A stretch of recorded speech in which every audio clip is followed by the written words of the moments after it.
반갑습니다. 저는 학교에 있는 줄은 알죠? 아직도 학교 다니고 있습니다.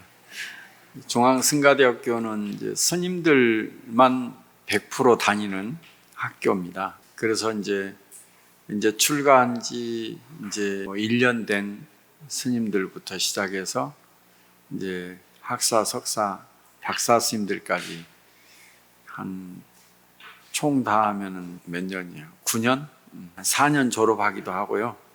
6년 졸업하기도 하고 9년 졸업하기도 합니다. 그런데 이제 다 수행자들이기 때문에 수행 부분을 늘 해야지, 그렇지 못하면 내가 학생인가 수행자인가 이런 정체성이 모호해질 때가 있고, 또 그래서 이제 매일 오전에는 모든 수업을 다 빼고 오전에는 우리가 수행을 하자. 전통 수행, 전통 4대 수행을 하자 그래가지고 아침에는 9시 30분부터 11시까지 1시간 반 동안 매일 아침마다 좌선을 30분 하고, 그 다음에 지금 제가 이제 요 성가기감 가지고 한 30분 이야기하고 다시 30분 좌선하고 그렇게 만들고, 또 한 팀은 30분 좌선하고 금강경 30분 강의를 듣고 금강경 독송을 30분 하고, 또 한 팀은 30분 좌선하고 20분간 연불에 대해서 강의를 듣고 연불 기도를 또 40분 동안 하고, 그렇게 또 이제 사경하는 것도 30분 무조건 좌선하고 이제 사경에 대해서 듣고 사경 또 하는 40분간 사경하는 그런 수행 실참을 넣었어요. 그래서 수행을 직접 하니까 분위기가 확실히 달라요. 모든 사실 스님들이 하는 공부는 수행을 위해서 공부하는 거니까요. 여기 이제 불교대학도 마찬가지입니다. 우리가 공부를 해서 이게 사실 실제 자기한테 체화돼서 자기 삶이 변화가 되어지면 좋겠다, 뭐 이런 생각 속에서 불교대학도 오시고 또 이렇게 길상사에서 법문도 듣고 그런 거 아닌가 싶습니다. 실제가 아주 중요하죠. 참선하거나 또 법당에서 정근하면서 기도를 하거나 또 사경을 하거나 이런 직접적인 수행을 하는 게 좋은데, 그런 수행에 들어가기 전에 우리가 왜 이런 수행을 해야 되는가, 뭐 이런 것들을 알고자 하는 것이 이제 여러 가지 공부인 것이고, 또 이 성가기감 또한 마찬가지입니다. 성가기감은 아주 철저하게 참선하는 사람을 위한 교과서라고 볼 수 있습니다. 그래서 우선 제가 깜빡 지난 시간에 그걸 알려드리는 걸 잊어먹었어요. 내가 제일 그래도 잘한다고 자부하는 게 하나 있어요. 뭐냐면 좌선 자세. 이걸 제일 잘 가르쳐요. 그래서 잘 같이 할 수 있는 걸 잘 가르치는데 그걸 까먹었어요. 한번 해볼까요? 먼저 이제 자리에 앉는 게 중요하죠. 앉는 게, 멈추는 게 중요하고 앉는 게 중요한데요. 멈추는 것은 그래요. 일단 멈춤이 중요해요. 일단 누가 뭐 그런 사람은 없겠지만 내 뺨을 때렸다 그러면 0.5초에 반응을 해요. 0.5초에 딱 화가 나든지 감정이 폭발하는 거예요. 딱 일어나기 시작을 하는 거죠. 0.5초. 그런데 그래서 5초간 멈춤이 필요해요. 5초 멈춤. 5초만 멈추면 그냥 지나가요. 5초를 못 멈추면은 바로 반응이 일어나겠죠. 그 다음 게 일어나죠. 무슨 직접적인 뺨이 아니라 누군가에게 안 좋은 소리를 들었다, 소식을 들었다. 그러면 바로 감정이 일어나잖아요. 예. 그럴 때 일단 5초간 멈추는 거예요. 멈추는 건 어떻게 멈춰야 되냐? 숨을 깊게 들이마시고 길게 내쉬고 한 3번 정도, 좀 더 길게 한 5번 정도, 그러면은 그냥 멈춰져요. 그리고 이제 그것 가지고는 안 되죠. 일단은 조금 더 깊게 하려면은 앉아야 돼요. 자리에 앉아야 돼요. 한 5분만 앉아도 좋겠어요. 5분. 아침 새벽에 일어나서 5분. 또 저녁에 자기 전에 한 5분. 아침에 딱 5분 정도 자리에 앉아 있으면 막 급한 마음에 일어나서 뭔가를 막 해야 되잖아요. 근데 그러기보다 5분, 자고 난 뒤에 일어나서 한 5분 정도 있으면 훨씬 더 이제 정신이 차려지게 되고 또렷해지게 되고, 그러면 그 다음부터 움직임. 몸도 마찬가지고요. 누워 있다가 앉아 있다가 일어나야지, 누워 있다가 불쑥 일어나면은 별로 좋지 못하겠죠. 그런 것처럼 한 5분 정도 자리에 앉는 것이 중요하고, 또 잠자기 전에도 한 5분 정도 내 활동하다가 그냥 탁 자면 그 활동했던 움직임들이 가라앉아지려면 어렵잖아요. 5분 정도 다 고요히 앉아 있으면 이제 마음이 편안해지겠죠. 그러고 난 뒤에 잠자리에 들면 편안하게 더 빨리 잠자리에 들 건데, 그렇습니다. 그래서 일어난 후에 5분, 또 잠자리에 들기 전에 5분 정도, 5분 정도 앉으면 좋겠다. 그리고 또 이제 어떤 일을 하기 전에도, 회사에 가서나 어떤 일을 하기 전에도 5분, 또 뭐 모임에서도 한 5분 정도, 반가운 모임이라 할지라도 한 5분 정도 할 수 있으면 좋겠고, 또 이런 법회에서도 한 5분 정도 자선을 하고 시작하면 좋겠다. 그래서 5분 국민운동, 5분 참선 국민운동, 그걸 이제 5분 선명상 운동이라고 합니다. 네, 그렇게 앉을 수 있으면 좋겠다. 5분 정도. 그리고 이제 좀 더 길게 앉으려면 하루에 내가 샤워하는 만큼, 몸을 샤워하는 만큼 마음도 샤워하는 시간이 좀 필요하다. 할 수 있으면 그 시간만큼 한 30분 정도? 30분 정도를 내 몸을 샤워한다 생각을 하고 한 30분 정도 딱 앉을 수 있으면 좋겠다. 그러면 얼마나 좋겠어요. 그래서 앉는 방법부터 좀 알려드릴게요. 앉는 방법은 이제 결가부자나 반가부자가 있어요. 근데 결가부자 하라고 하면 오늘 아침에도 스님들하고 결가부자 하라고 했더니 막 낑낑대고 있어요. 그래서 도저히 안 돼. 반가부자 하자. 반가부자는 이제 앉으려고 한다면 그 방석이 있어야죠. 여러분도 지금 앉아 있으니까 이 좌식이 사실은 앉는 방법 중에 최고로 좋은 방법이에요. 좌식이. 좌식을 못할 때 이제 의자에 앉아 있는 것이죠. 의자에 앉아서 자선하는 것과 그냥 방석에 앉아서 자선하는 것하고는 굉장히 차이가 있어요. 제가 해보니까 그래요.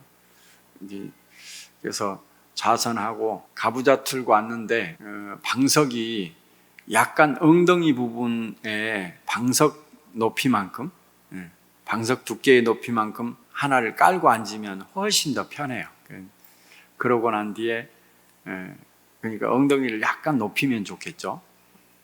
그러고 가부좌를 하는데 오른 다리를 회원 부위로 쭉 잡아다니고 왼 다리를 그 오른쪽 허벅지 위에다 올려놓는 방법이 이제 반가부좌인데요. 또 하다가 다리가 저리거나 아프면 반대로도 돌려도 돼요. 왼 다리가 아래로 오른 다리 위로 이렇게 올리는 방법이 있고요.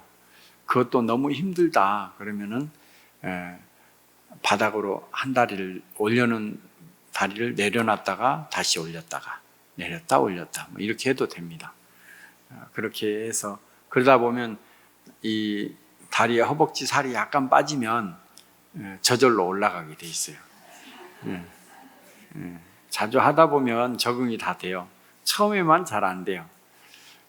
그렇게 이제 다리를 올리고요. 그리고 제일 중요한 부분은 의자에 앉거나 이 자복에 앉을 때 제일 중요한 부분은 뭐냐면 꼬리뼈에서 위쪽으로 5번째 척추가 있어요. 5번째 척추 있는데 이걸 청량골이라고 해요.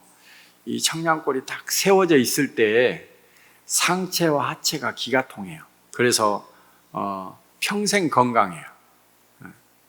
이 5번째 척추만 딱 펴고 있으면 평생에 몸에 병이 생겨날 일이 없어요. 서로 상체와 하체가 기가 통하니까 원활하니까 그 병이 없어요. 딱 5번째 척추를 세우면. 그리고 5번째 이 척추 청량골을 세우면 호흡이 깊어져요. 숨이 깊게 숨을 들이마시고 길게 내쉬고, 그러면 우리가 어떤 성질이 막 급한 사람들, 그리고 뭐 하다가 그냥 그만두거나 그런 분들 있죠. 그런 사람들 뭐라고, 호흡이 짧은 사람들이다 뭐 이렇게. 그런데 이 호흡이 길어지면요 자연스럽게 짜증도 없어지고요, 그런 하다가 그만두는 것도 없어지고 아주 길어져요. 어떤 일을 하더라도 끝까지 하게 돼요. 우리 숨 쉬는 것부터 연습을 잘 해야 돼요. 깊게 숨을 들이마시고 길게 내쉬었을 때 어떤 그런 조그만 일에도 짜증 부리는 거, 답답한 거, 그만둬버리는 거, 이런 게 없어져요. 그래서 숨이 깊게 들이마시고 길게 내쉬어지는 가장 첫 번째가 그 5번째 척추를 세우는 거. 그리고 이 청량골을 세우면 머리에 잡념이 많이 없어져요. 가만히 있으면 뭐 이 생각 저 생각 되잖아요. 근데 딱 척추를 세우면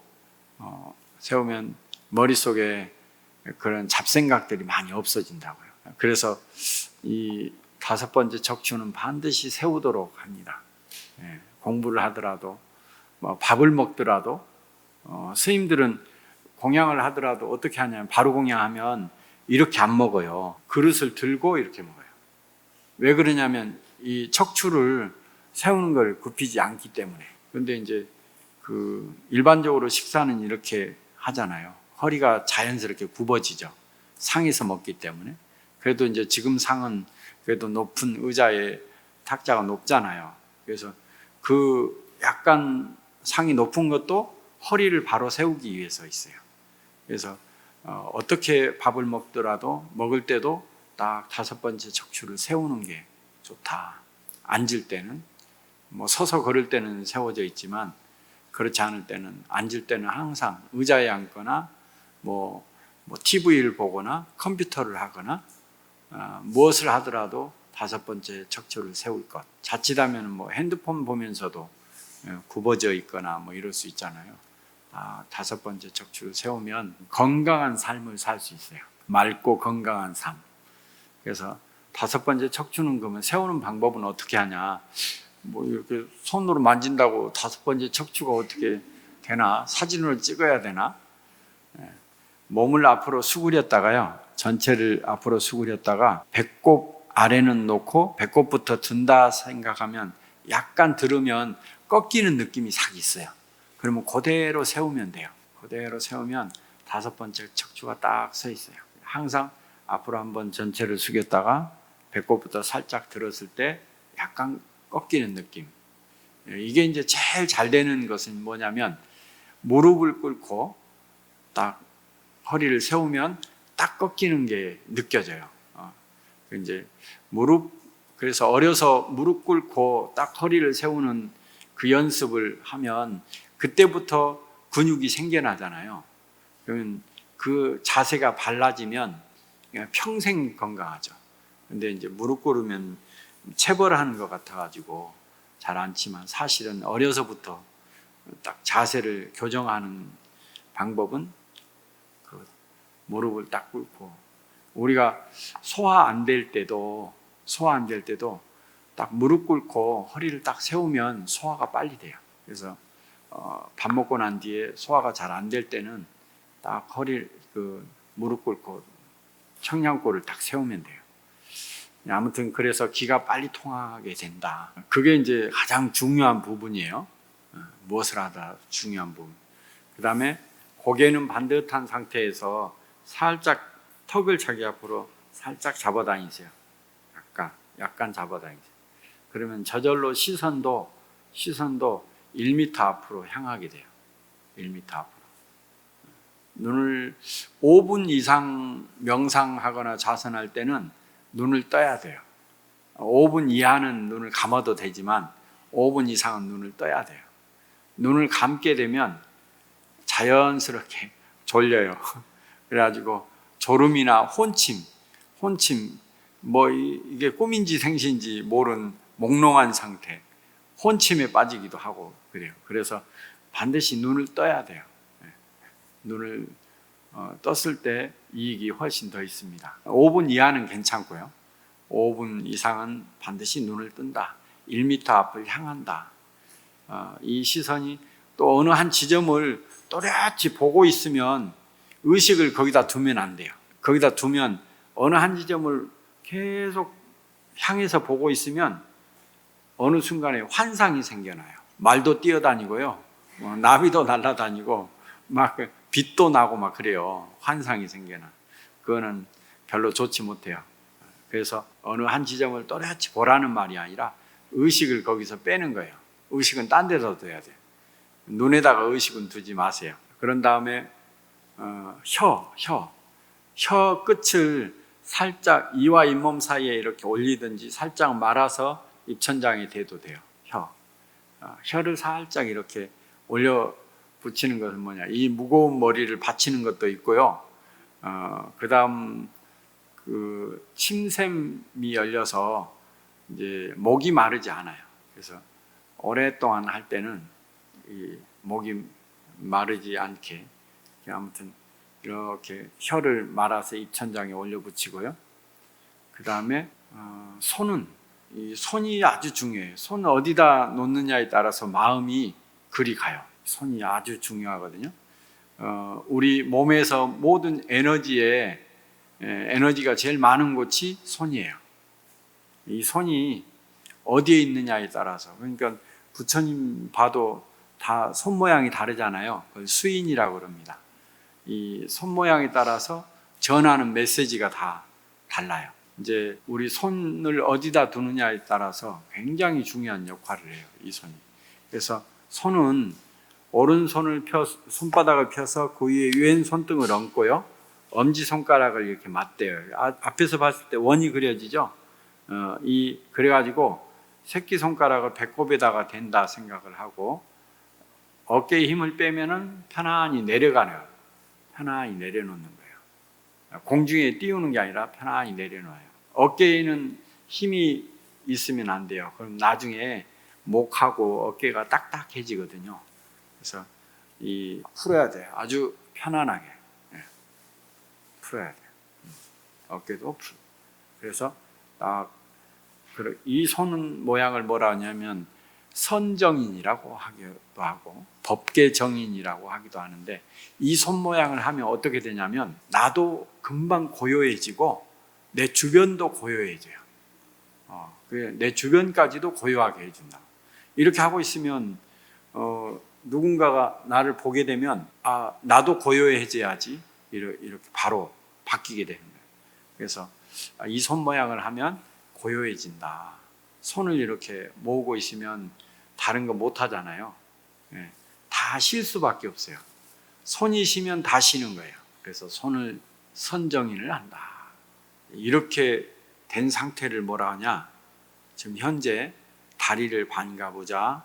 그 다음에 청량골을 세우고 고개는 반듯한 상태에서 살짝 잡아다녀서 눈은 1m 앞을 향하고 혀는 입천장에 올려붙이고 손은 선정인을 한 바로 이 지금 모습이 뭐라 하냐면 몸을 가장 조화롭게 만든 상태다. 몸이 가장 조화로운 상태다. 가장 아름답고 가장 조화로운 상태가 지금 현재 이 선정인을 하고 있는 바로 이 모습이다. 그 다음에 두 번째로는 이 숨 쉬는 것이 있어요. 숨 쉬는 거, 호흡.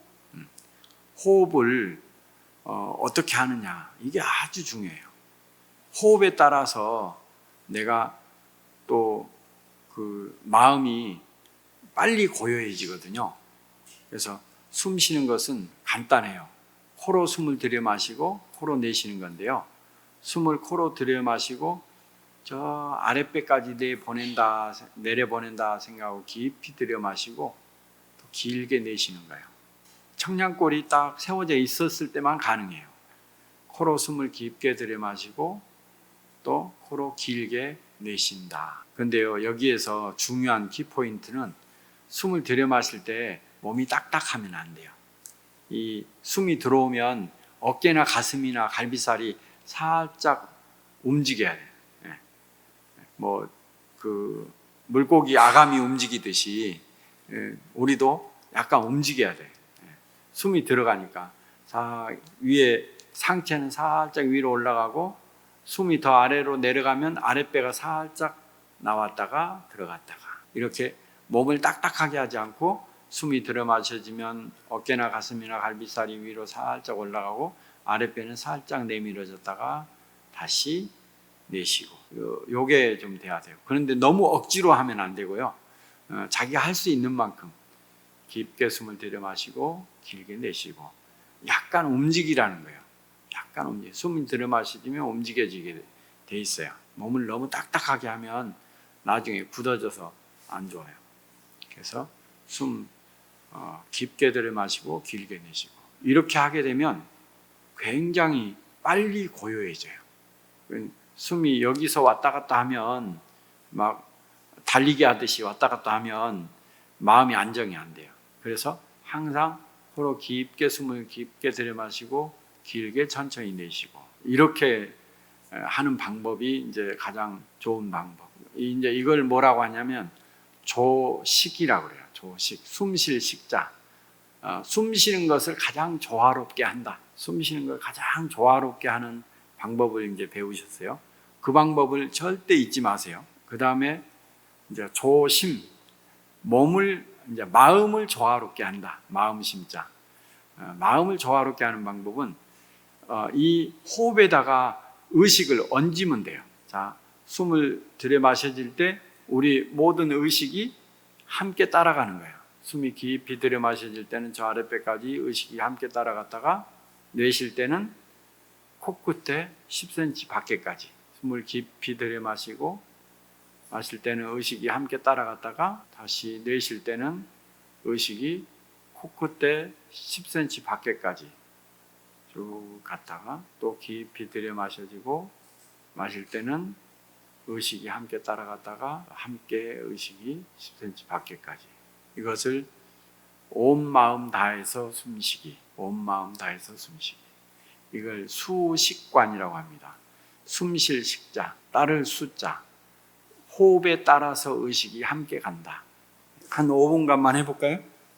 네, 몸을 좌우로 이렇게 움직였다가 좌우로도 움직였다. 그래서 중심을 잡고 그 다음에 앞으로 한번 숙였다가 배꼽부터 살짝 든다 생각해서 약간 꺾이는 느낌이 들었을 때 청량골이 딱 세워진다. 고개는 반듯한 상태에서 살짝 턱을 자기 앞으로 잡아다니고 눈은 시선은 1m 앞을 향하고 혀는 살짝 위로 올려붙이고 손은 선정인을 하고 코로 깊게 호흡을 하고 또 길게 내쉬고 들여 마셔질 때는 어깨나 가슴이나 갈비살이 살짝 올라가고 아랫배 살짝 내밀어졌다가 또 길게 내쉬고 깊게 천천히 들여 마시고 길게 천천히 내쉬고 들여 마실 때 같이 의식이 함께 따라가고 내쉴 때에도 코끝에 10cm 밖에까지 그렇게 5분간 하겠습니다.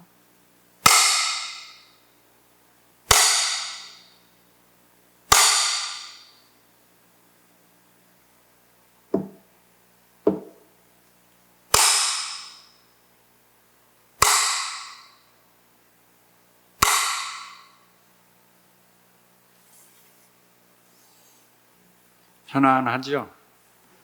이제 이 방법을 알았으니까 적어도 5분은 할 수 있죠. 아침, 저녁으로. 또 할 수 있다면 다음 주까지 30분, 하루에 30분. 적어도 30분씩 하면 이제 이 고요한 마음이 유지가 돼요. 그렇지 못하면 예전에 그런 전등이 있었어요. 뭐냐면 건전지 넣지 않고 악력으로 불빛이 들어오는 것이 있었어요. 산에 있으면 뭐 그런 게 건전지 구할 수 없고 이러면 악력으로 이렇게 하면은 불이 들어오는 게 있거든요. 그러면은 할 때는 불이 들어오지만 멈추면 어둠이잖아요. 그러니까 열심히 해야 되는 거죠. 그렇지 못하면 그냥 꺼져버리는 거예요. 아마 여러분은 그런 수준일 거예요. 그러니까 이렇게 고요한 마음을 늘 유지하기가 쉽지 않다는 거죠. 고요한 마음을 어느 순간에 내가 늘 고요한 마음으로 무언가를 할 수 있으면 좋겠잖아요. 그러면 바쁜 마음 없이 고요한 마음에 밝은 지혜가 나오거든요. 요 뒤에 성가기감에 특히 이제 그 법정 스님께 하신 말씀이 그래요. 번뇌는 어두운 무명이고 참선은 밝은 지혜다. 그런 부분이 주에 나오는데, 번뇌는 점점 어둡게 만들어요. 분별하는 마음은 나를 밝게 만드는 게 아니라 점점 어둠으로 가요. 분별하게 되면 차별하게 되고 욕심을 부리게 되거든요. 이 욕심 부리는 마음은 남들보다 더 빨리 뭔가 욕심을 부려서 더 깨끗한 거, 더 맛있는 거, 더 아름다운 거, 더 큰 거 채우면 될 것 같지만 그걸 실패했을 때는 엄청 더 어려움이 더 생겨나거든요. 그러니까 점점 그 욕심 부리는 마음은 어두운 쪽으로 점점 가요. 나를 어둡게 한다고요. 그래서 나를 밝게 하려면 놓치지 않아야 돼. 하루라도 놓치지 않아야 돼.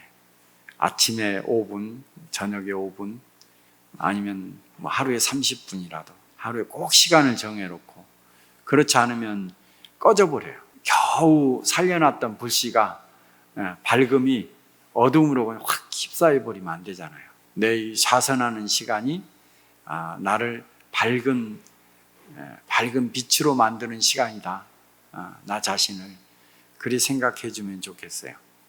그러면은 다음 주에는 제가 또 다른 거 가르쳐 드릴게요. 좀 더 깊이 들어가는 방법. 오늘 첫 번째 했으니까요. 성가기감 21페이지에 보면 이제 이 성가기감의 첫 구절, 이 구절은 외워버리라고 그랬죠. 유일무러 자니 종본이래로 소소영령하야 부증생 부증멸이며 명부득 상부득이로다. 여기에 한 물건이 있는데 본래부터 밝고 신령스러워서 잠깐도 생하고 멸한 적이 없다. 이름 지을 길도 없고 그림으로 그릴 수도 없다. 이 성가기감, 바로 우리의 본 마음은 바로 지금 이 순간, 그러니까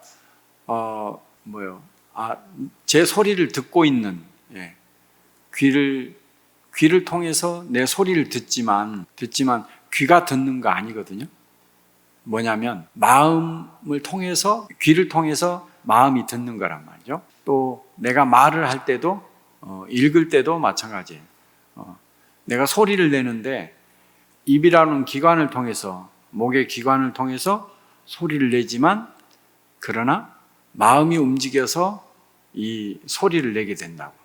그래서 이 말의 제일 첫 자리는 바로 마음인 거예요. 또 우리가 뭘 보잖아요.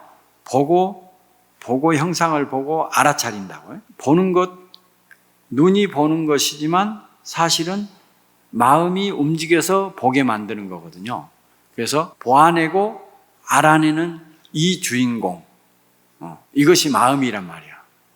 지금 이 순간에 다 그렇게 하잖아요. 내 마음이 움직여서 한 발 걷고 한 발 걷고, 내 마음이 움직여서 눈으로 보고, 귀로 듣고, 코로 냄새도 맡고, 입으로 말도 하고, 맛도 보고, 바로 그렇게 하는 이 마음이 있죠. 지금 보아내고 알아내는 이 주인공, 이 마음, 이것이 한 물건이에요. 이건 누구한테나 있는 거예요. 뭐 저한테 있는 게 아니라 여러분들에게도 있어요. 2600년 전에 석가모니 부처님께도 있었지만 누구나 서산대사에게도 있었고 법정 어른 스님에게도 있었고 다 그 마음 다 똑같은 거예요.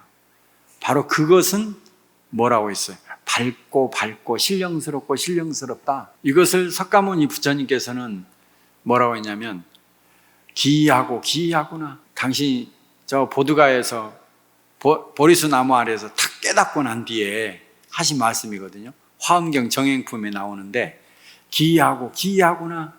일체의 모든 중생이 열애와 같은 지금 깨달음을 이룬 나와 같은 완전한 지혜와 완전한 덕이 있구나. 깨달음의 눈으로 보니까 이제 그게 보이는 거예요.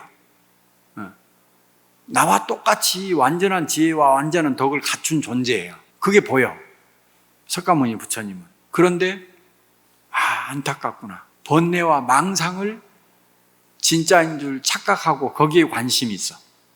우리는 자기가 가지고 있는 이 소소영령한 바로 이것, 완전한 지혜와 완전한 자비를 갖춘 자기의 본 마음에 관심이 없고 분별하고 망상 피우는 데만 관심이 있는 거예요. 안타깝구나. 이런 석가모니 부처님은 그렇게 이야기를 했어요. 달마대사는 그걸 중생과 성인은 동일한 진성을 가지고 있구나. 그러니까 이입사행론이라고 하는 첫 구절에 딱 나와요. 중생과 성인은 동일한 진성을 가지고 있다. 진성, 참 진짜의 성품성자. 똑같은 중생과 성인은 동일한 진성을 가지고 있구나. 그런데 중생은 객진 번뇌로 말미암아서 그걸 알지 못하고 있구나. 그걸 알려고 한다면 앉아라 이랬어요. 앉아라. 앉으면 바로 자기의 객진 번뇌는 싹 사라지고 자기의 진성은 드러난다. 앉기만 해도 그런데요. 앉아보세요.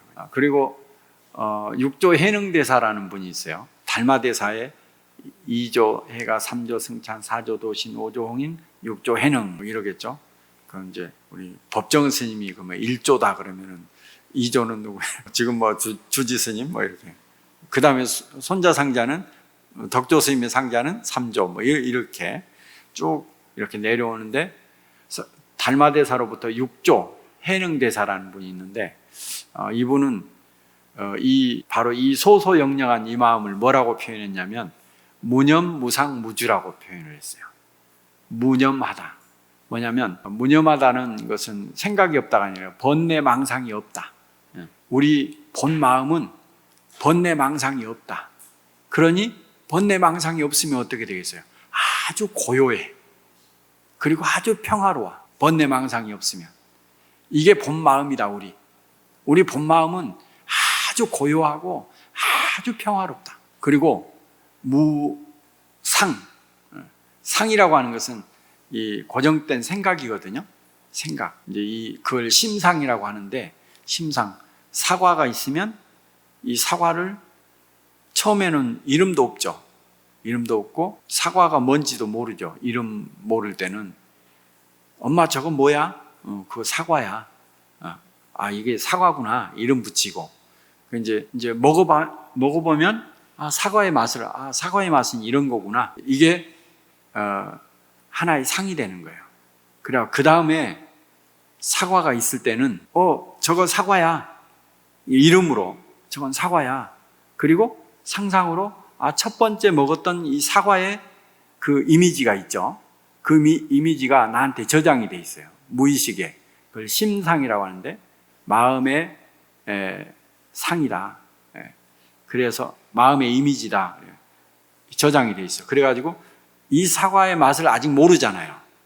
그러니까 상상을 하는 거예요. 이게 기준이야. 내가 먹었던 게. 그래가지고 먹으면 지난번에 먹었던 사과보다 맛없네? 그럼 없어. 어떻게 해야 돼? 맛없어. 이렇게 되는 거죠. 기준이 뭐예요? 지난번에 먹었던 사과인 거죠. 이 맛을 보면서 맛없네 이렇게 되는 거예요. 맛있네 이렇게.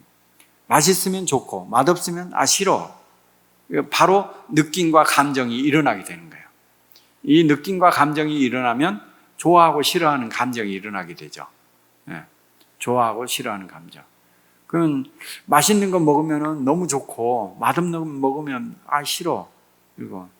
그리고 누가 가져다 준 사람까지 막 싫고 막 이러잖아요. 이제 그런 감정이 일어나게 되면 그 감정 속에서 허우적거리게 돼요. 그리고 또 다른 생각을 일으키게. 더 맛있는 걸 찾는 욕심이 생겨나고, 맛있는 거 있으면 어느 가게에서 샀어? 어디에서 샀어? 어디서 구한 거야? 누가 만든 거야? 이를 찾게 되는 거죠. 그래서 그 감정 때문에, 그 좋아하고 싫어하는 감정 때문에 이제 여러 가지 또 망상을 피우게 되는 거예요. 그걸 못 구했을 때는 어떻게? 품절됐어. 솔드아웃. 어떻게? 그거 먹고 싶은데 구할 수가 없네. 더 마음속에 갈증이 더 생겨나. 그런 분별. 이 심상은 늘 분별을 만들어내. 나중에는 의사하면 의사의 이미지가 딱 있어요. 그 이제 오늘 진료받으러 갔어. 병원에 진료받으러 갔는데 내가 아는 의사는 훨씬 친절한데 이 의사는 됐어요. 한 5개월 동안 안 와도 돼요? 아무 설명도 없이. 그럼 좋은 거잖아. 아프다 그러면 막 설명할 건데, 됐어요. 뭐 이러면. 안 와도 돼요. 뭐 이러면. 의사가 뭐가 좋은지 이야기해 줘야 되는데, 불친절하다, 친절하다. 이런 인상을 내가 내잖아요. 나한테 심상에 아주 친절한 의사가 있었으면, 불친절하다. 나는 불친절한 의사를 예전에 만났었는데, 와, 이 병원에 오니까 의사들이 너무 친절해. 이런 것들이 다 심상에서 나오는 것들이에요. 그냥 있는 그대로 보면 되거든. 한 존재는 한 존재마다 자기가 최선을 다하고 있어요. 나무 한 그루도 최선을 다하고 있고요. 이것은 이것대로의 역할이 있고 이것은 이것대로의 역할이 있어요. 다 각각의. 뭐가 부족하면 부족한 대로 내가 부족하다고 느끼는 것이 아니라 사실은 있는 그대로 받아들일 줄 알아야 돼요. 스님, 내가 다 덕조 스님 같은 줄 알았더니 저런 스님도 있네? 이러면 안 되잖아요. 뭐냐면 이 스님은 이 스님대로 출가해서 수행을 하고 있고 이 스님이 이 스님 나름대로 출가해서 수행을 하고 있고 이렇게 돼야 되는데 스님들은 다 똑같이 나한테 상이 있는 거예요. 그러면 어떨 때는 좋고 어떨 때는 싫고 만족스럽고 만족스럽지 못하고 이런 것들이 다 상이에요. 그러면 이 상이 있으면 행복하지 못해요. 기대감이 있으면 여러분들 기대해 본 적 있나요? 기대 다 실망이죠? 다 실망이에요. 기대할 필요가 없어요. 그것 때문에 아주 어려워요. 기대함이 없이 늘 있어야 돼. 남편이나 남자친구나 여자친구나 할 것 없이 다 마찬가지예요. 옛날엔 이랬는데 하고 늘 기대하면 맨날 실망해. 그게 이제 다 상이라고요. 그 무상이에요. 내가 만든 이미지예요. 그게 우리의 본성에는 없어요. 내가 만든 것이지 본성에는 없어요. 그게 무상이에요. 이 무상한 마음을 딱 가지고 있으면 언제나 행복해요. 지금 현재 내가 기대감이 없이 상이 없이 있으면 지금 이 순간이 얼마나 행복한지 몰라요. 모든 것들이 다 갖추어져 있어요. 지금 살아있는 마음을 낼 수가 있어요. 어제의 생각 가지고 오늘 사는 사람은 죽은 사람이에요. 어제의 상으로 오늘 사는 사람은 오늘을 못 받아들여요. 늘 비교 속에서 받아들여요. 어제까지는 그냥 끝이에요. 어제까지는 완성됐어요. 그거 붙잡고 있을 필요가 없어요. 오늘 어제까지의 것을 붙잡고 있는 어떤 것이라도 붙잡고 오늘 사는 사람은 그만큼 불행해요. 어제까지는 그대로 충분해요. 충분해. 완성됐어요. 끝이에요. 그래서 저 우문선사는 뭐라고 했냐 그러면, 자, 보름 이전에 건 내가 묻지 않겠다. 오늘 이전에 건 묻지 않겠다 이런 거예요. 얼마나 좋아요. 과거를 묻지 마세요. 어제까지는 내가 묻지 않겠다. 자, 오늘 이후의 일을 말해봐라. 이렇게 우문선사. 오늘 이후의 일을 말해봐라. 어제까지의 것 가지고 오늘 지금 살지 마라. 이제는 오늘 여러분은 풀이야, 자유야. 이제 당당하게 오늘을 살아. 어떤 마음으로? 이 소소영령한 마음으로, 이 무념한 마음으로, 무상한 마음으로 살아. 그 마음의 주인 돼서 살아. 자, 보름 이후의 거는 묻지 않겠다. 보름 이후에, 오늘 이후의 걸 말해봐라. 아무도 대답을 안 해. 그래서 당신이 대답을 해. 일일시호일. 들어본 적 있어요? 네. 날마다 좋은 날이다. 어떻게 살았을 때? 바로 이 무념으로 살았을 때, 무상으로 살았을 때, 이 소소영령한 마음으로 항상 자유롭게 살았을 때, 일일시호일이다 이거야. 무주한 마음, 무주. 머무름이 없는 마음, 머무름이 없는 마음, 무주한 마음이 나의 본성이다. 근데 우리는 맨날 내가 해놓고 난 뒤에 내 흔적을 남겨. 마음을 거기다 둬버려. 그래가지고 한참 있다가도 뭐 보면 10년 후에도 내 흔적이 있으면 저거 내가 한 건데, 저 사람만 봐도 저거 내가, 저 사람한테 내가 몇 년 또 몇 월 며칠 날 내가 뭘 줬는데, 그 내가 준 것 기억을 엄청나게 잘해. 내가 과거에 준 걸 기억하는 사람은 불행한 사람이야. 자유롭지 못한 사람이야. 그게 내 마음속에 찌꺼기가 조금이라도 남아있으면 얽히게 돼요. 얽혀서 감정이 일어나. 내가 준 것에 대해서 아주 쿨해야 돼. 할 뿐, 늘 내가 뭔가를 하고 난 뒤에는 뒤돌아보지 마세요. 내가 누굴 줬더라도 그건 바로 까먹으세요. 기억력이, 그거는 안 좋아도 돼. 그건 기억할 필요가 없어. 내가 준 것을 기억할 필요 없어요. 근데 그 준 것을 얼마나 기억 잘하는지 몰라. 그게 엄청나게 어려운 일. 나를 어렵게 만들어요. 얽히게 만들어.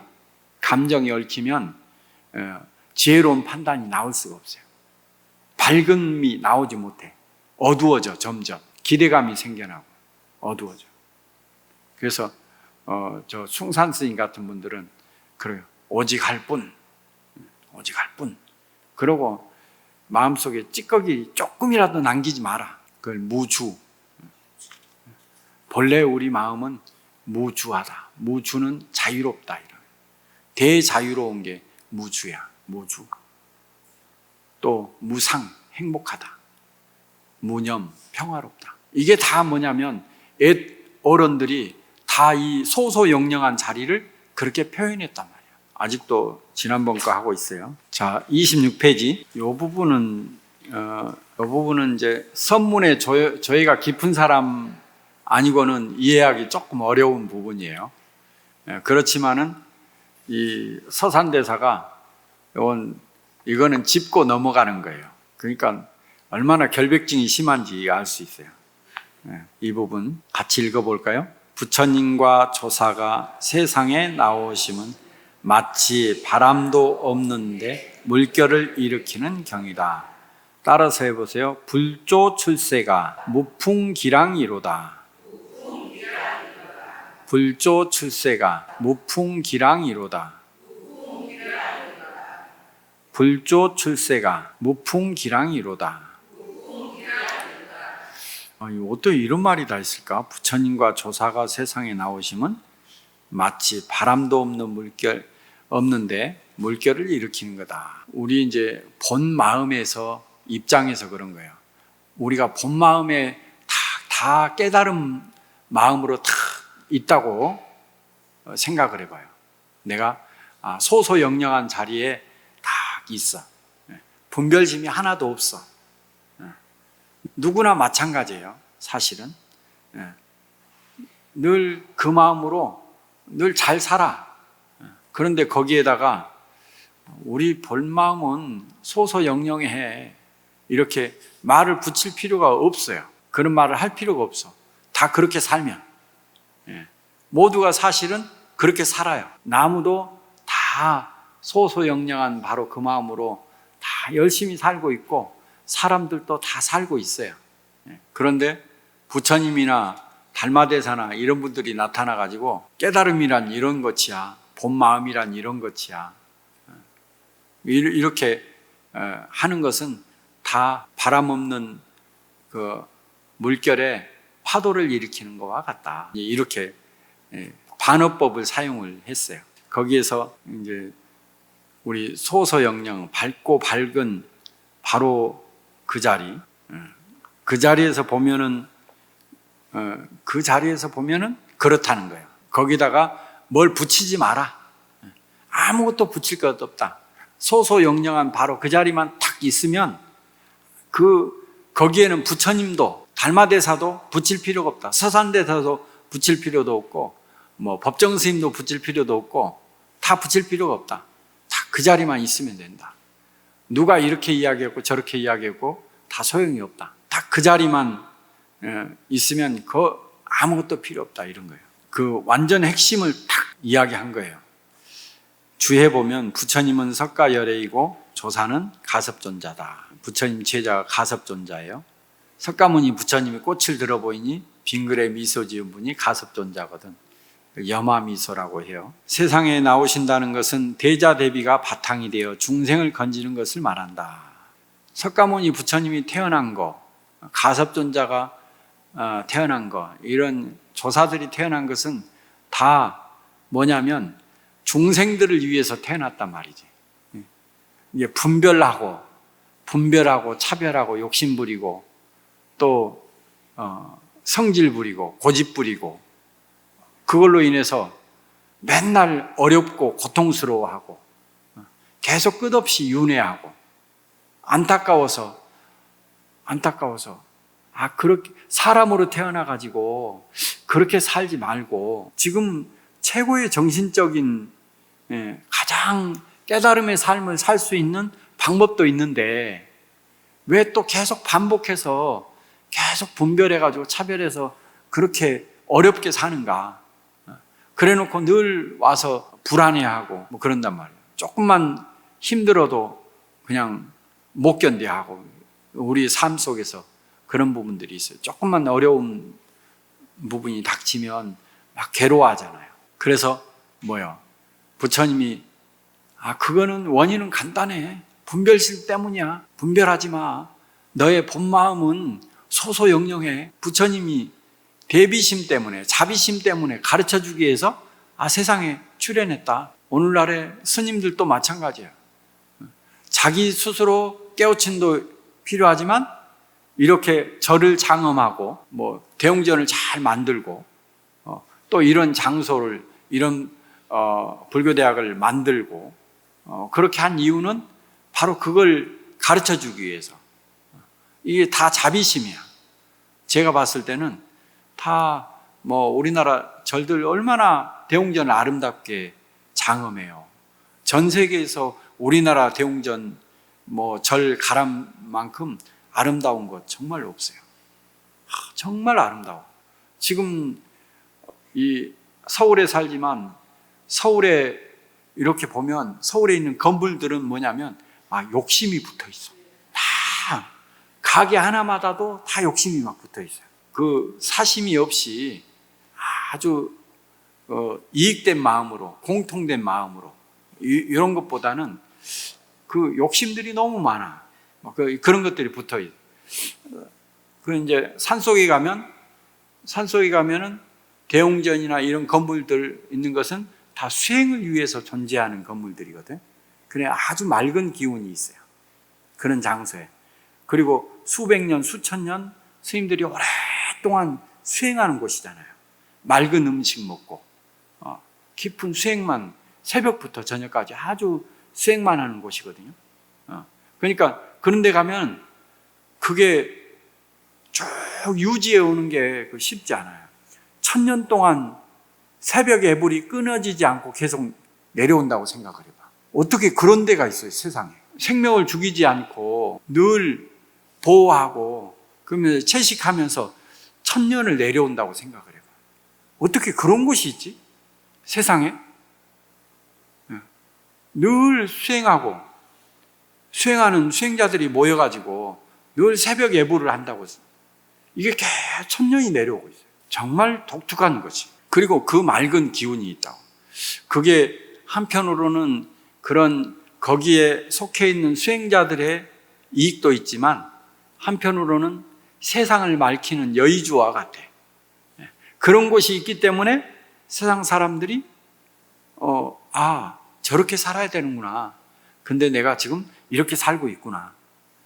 그것만 해도 나는 아주 족하다. 제가 7박 8일 참선 집중수행 프로그램 하거든요. 그러면 방석 있죠? 방석도 풀밭밭이 해가지고 준비를, 수행복도 준비를 깨끗이, 그리고 음식도 최대한 잘하려고 해요. 청소도 깨끗이 해놔. 왜?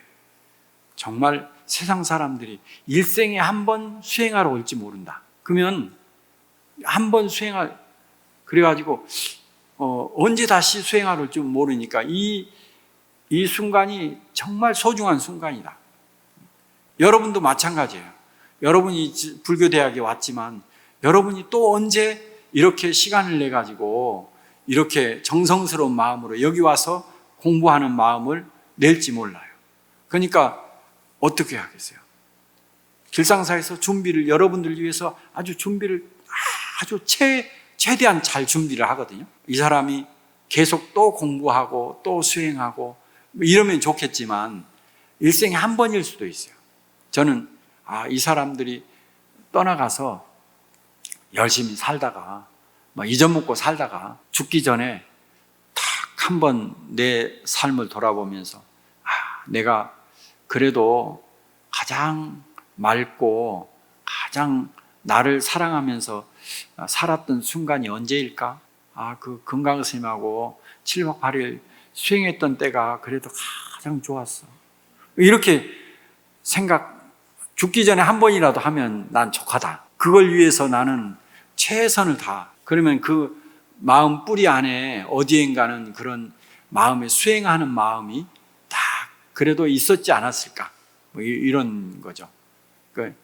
더 올바름을 향해서 욕심이나 분별하는 데 쫓아가지 않고 늘 그래도 공부하고자 하는 마음이 그 안에 씨앗이라도 뿌려지고 그 씨앗이 점점 커지게 되고 그게 꽃이 피기도 하고 열매가 맺기도 하고 또 다른 사람 그늘이 되기도 하고 이러면 얼마나 좋겠어요. 여러분이 잊어먹지 마세요.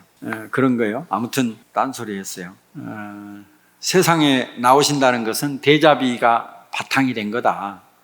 중생을 건지겠다고 하는 바탕이다. 그러나 한 물건으로 따져보자면 이 소소영령한 바로 그 자리에서 따져보자면 사람마다 본래 면목이 저절로 원만히 이루어졌는데 누구나 다 깨달았어. 이루어졌는데 어찌 다른 사람이 나한테 연지 찍고 분발라 주기를 기다릴 것인가? 그러죠? 내가 내 마음 밝히면 되는 건데 누가 이래라 저래라 할 필요 없어. 이미 갖추어져 있으니까. 연지 찍고 분발라 주기를 기다릴 것인가? 그러므로 세상에 나오심은 물결이 이능격이요. 허공장경에는 문자도 마예업이요. 이름과 형상도 마예업이다. 오히려 어떤 때에서는 본질의 입장에서 보자면 글 한 줄도 나를 어지럽게 만드는 것이고 이름이나 멋진 모양도 다 나를 어지럽게 만드는 거다. 나를 현혹시키는 거다. 이런 거죠. 예전에 이제 어떤 도인이 저 금강산 마하연에 갔어요. 금강산에 가면 참 큰 마애불이 있어요. 우리나라에서 제일 큰 마애불이 금강산에 있거든요.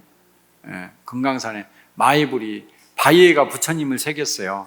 어떤 도인이 탁 가서 두두물물이 다 부처의 형상이 아닌 바 없는데 공연히 부처 새기려다가 바위에 부처 새기려다가 법신 상했네. 뭐 이런 표현도 있어요. 법신이라고 하는 진리의 몸이 상했다면 바위 자체가 바위나 나무나 한 그루가 다 법신인데 진리의 몸인데 공연히 거기다가 부처색이다가 법신 상했네 뭐 이런 표현. 뭐 그것이 어디로 가나요? 다 법신이지. 새겨도 법신이고 안 새겨도 법신이고 다 그러지. 본분을 바로 들어 보일 때는 부처님이나 조사나 아무 소용없는 것을 말합니다. 이 소소영령한 자리에서 보자면 하늘 땅이 빛을 잃고 해와 달도 어둡구나. 이 여러분들의 마음의 빛, 그 광명, 소소영령한 빛은 거기에 비하면 달이나 햇볕 저거 아무것도 아니다. 뭐 그런 표현을 썼어요. 해에 의지할 것도 없고 땅에 의지할 것도 없고 해에 의지할 것도 하늘에 의지할 것도 없고 뭐 달에 의지할 것도 없다. 소소영령한 그 마음에서 보자면 건곤일월이 다 먼지 같다. 견줄 수가 없다. 그러니 저 해와 달을 부러워하지 마라. 하늘 땅을 부러워하지 마라. 뭐야? 여러분의 소소영령한 바로 그 마음을 드러내려고 해라. 여러분이 가지고 있는 보물이 최고다. 저 달보다도 해보다도 하늘보다도 땅보다도 내가 가지고 있는 보물이 정말 최고의 보물이다. 내 보물을 빛나게 좀 해라. 이런 말이에요. 이게 얼마나 멋진 말인지 몰라요. 가슴에 들어와야 되는데. 29페이지. 이 부분은 이제 불변과 수연. 불변과 수연. 우리에는 불변과 수연이 있다. 이것이 사실은 소소영령을 다시 다른 말로 표현한 것이에요. 밝고 신령스럽고 신령스럽다. 소소, 밝음은 불변한 거야. 불변. 잠깐도 멸하고 잠깐도 생한 적이 없다 그랬죠? 이 밝고 밝음, 이 표현은 불변하다. 우리 본 마음은 불변하다. 변하지 않다. 그걸 채공이라고 하는데 그걸 바로 진여문, 그걸 진여문이라 하고 그것을 출세관이라 하고 뭐 이런 표현을 써요.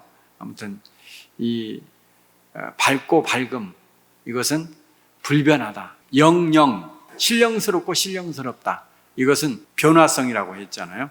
수연, 인연에 따라서 갖가지로 변화할 뿐이다. 이건 변화한다. 갖가지로 변화한다. 그래서 가지가지가 이제 널려지게 되는 거예요. 그러나 법에도 여러 가지 뜻이 있고 사람에게도 여러 기질이 있으므로 여러 가지 방편을 버리지 않을 수가 없다. 이렇게 사람마다 다 달라. 같지 않아. 다 다르고 각각의 뜻이 다 다르기 때문에 이렇게도 이야기하고 저렇게도 이야기하고 뭐 하는 거예요. 대상에 따라서 이야기를 하는 거죠. 그러나 그 본질은 늘 있지만 그러나 한 거고 또 사람도 마찬가지예요. 그 본바탕은 그대로이지만 내가 부엌에 설거지하면 설거지하는 사람이고 밥하면 밥하는 사람이고 누구를 가르치면 가르치는 선생님이고 누구를 고치면 병을 고치면 의사인 거고 각가지의 이렇게 변화가 있는 거죠. 우리는 인연에 따라서 태어나서 나의 부모님 인연도 있고 또 태어나서 환경에 따라 다 다르잖아요. 그게 다 인연들이에요.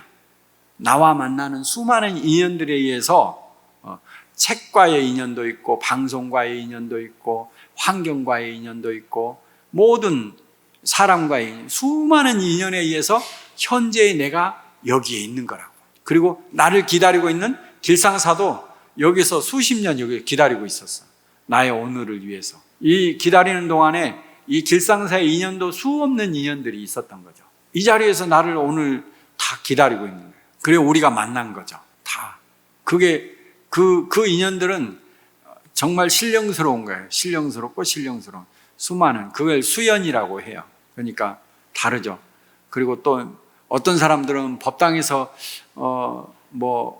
기도만 해도 나무아미타불 기도만 해도 마음이 확 풀려져서 평화로운 사람이 있고 어떤 사람은 이렇게 제가 막 이야기를 해야 마음이 평화로운 사람이 있고 그러니까 각각의 법도 다 다른 거죠. 법이란 한 물건이고 사람이란 중생을 가리킨다.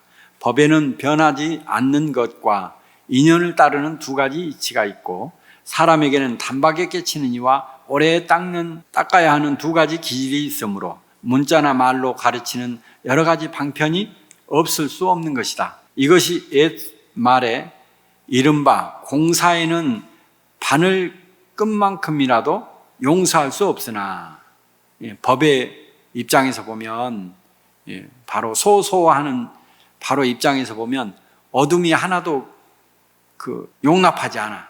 밝음에는 어둠을 하나도 용납하지 않는 거예요. 그렇지만은 사정으로는, 사정에 따라서는, 사적으로는, 중생에 따라서, 중생의 근기에 따라서는 술에도 오고 간다. 수많은 방편들이 있다. 참선도 있고, 연불도 있고, 강경도 있고, 사경도 있고, 수많은 방편들이 있다. 이런 거죠. 중생이 아무리 본래부터 원만하게 이루어졌다 하지만 천생으로 지혜의 눈이 없어서 윤회를 달게 받는다. 우리는 지혜의 눈이 없어가지고 아무리 소소영령하더라도 윤회를 그냥 받고 있어요. 어쩔 수 없이 계속 분별하고 있기 때문에. 만약 세상에서 뛰어난 금칼이 아니라면, 이 금칼이 뭐예요? 금칼. 이게 바로 이제 석가모니 부처님의 가르침, 조사 스님들의 딱 한마디, 선구, 이런 것들이 다 금칼이에요. 이 금칼이 여러분들의 어두운 무명을, 껍질을 싹 벗겨준다고. 이 수행이 여러분의 깨달음의 무명의 어두운 껍질을 싹 벗겨줘. 이 어두운 껍질을, 분별의 마음을 싹 벗겨주는 거죠. 금칼이 아니라면 누가 무명의 두꺼운 껍질을 벗겨줄 것인가? 고생 바다를 건너, 이게 고해 바다인 거죠. 고생 바다를 건너 즐거운 저쪽 언덕 피한 깨달음의 세계. 이 어리석음에서 지혜로움의 세계로, 깜깜한 어둠에서 밝음의 세계로, 중생의 세계에서 부처의 세계로 이렇게 건네줄 것인가? 오르는 것은 모두 부처님의 크게 가엾이 여기는 은혜를 입은 때문이다. 그러므로 한량없는 목숨을 바치더라도 그 은혜의 10,000분의 1도 갚을 수 없다. 이것은 새로 닦는 이치를 널리 들어 부처님과 조상들의 깊은 은혜에 감사할 것을 말한 것이다. 이렇게 왕등보전 야로구가. 이 글귀는 예전에 송강사 스님이신 석정 스님이라고 계셨어요. 인간문화재이시고 불화, 그림으로 최고이셨었는데, 열반하셨는데 그 어른께서 저를 늘 좋아해가지고 저한테 이 글귀를 써줬어요. 금강선사에 딱 하면서 딱 왕등보전 야로구가. 왕이 딱 제자리에 앉아. 보전, 왕이 제자리에 딱 앉으니까 들에 있는 노인이 노래하고 춤춰. 태평성대라는 거지. 자, 여러분의 자리가 다 보전이야. 여러분의 본래 마음자리가 보전인데 왕이 자리에 안 앉고 돌아다니고 있어 지금. 여러분이 딴 데 구경하느라고 내 자리에 못 앉고 있어요. 그러면 어떻게 되겠어요? 그럼 다 혼란스러워. 왕이 제자리에 안 앉고 어디 마국간에서 말 관리를 하고 있고 이러면은 어떻게 되냐고. 제자리에 딱 앉아야지. 왕이 제자리에 딱 앉아요. 보전에 앉아야 돼. 그렇듯이 여러분이 바로 자기 마음자리에 딱 앉아야 돼. 자기 마음자리에 딱 앉아야 내 모든 하는 일이 다 내 마음자리에 앉아서 내 마음의 주인이 돼서 당당하게 세상을 살아야 되는 거예요. 그래야 모두가 편안해. 내가 내 마음자리에 못 앉고 허우적거리고 돌아다니고 있으면 다 불안정한 거예요. 그래서 자기 마음자리에 딱 자기가 앉아야 된다.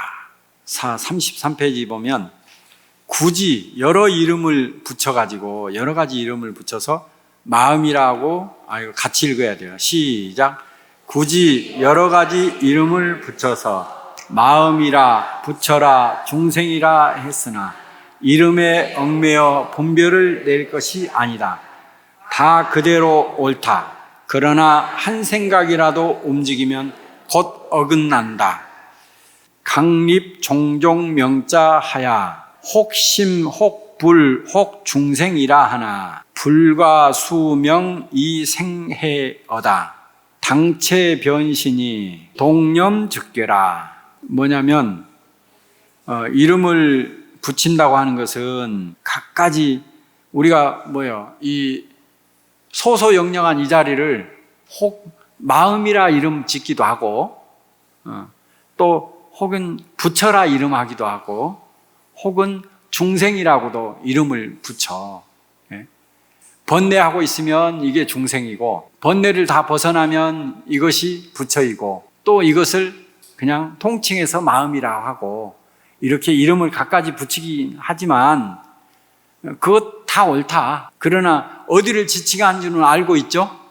그 소소영령한 바로 보아내고 알아내는 이 주인공, 바로 이 한 물건, 다 이것을 지칭하는 말이라는 거죠. 한 물건이 굳이 세 가지 이름을 붙인 것은 부처님 말씀에 부득이한 일이고 이름에 얽매여 분별을 내지 말라는 것은 선법에 부득이한 일이다. 한번 들어보고 한번 눌러 놓으며 곧 세우고 곧 깨뜨리는 것이 모두 법왕이 내리는 명령의 자유자재다. 이것은 윗 것을 맺고 아래 것을 일으키고 부처님과 조사의 방편이 각각 다른 것을 말한다. 또 이제 바로 이것을 어떻게 표현했냐면 고려시대 때 나홍선사는 뭐라고 표현했다고? 이 설법을 듣는 자 누구냐? 말해보라. 보아내고 알아내는 이 주인공은 도대체 무엇인고? 마음도 아니요, 부처도 아니요, 한 물건도 아닌 이것은 무엇인고? 이렇게 표현을 했어요. 성철 스님 또한 그렇게 표현을 했어요. 마음도 아니요, 부처도 아닌 이것은 무엇인고? 이렇게 표현을 했어요. 그래서 바로 이 소소영령한 이 마음자리는 늘 나의 보배의 자리, 내가 보배를 안고 있다. 그걸 늘 생각해 주면 좋겠어요. 그런데 이름을 그걸 마음이라 하기도 하고 부처라 하기도 하고 중생이라 하기도 한다.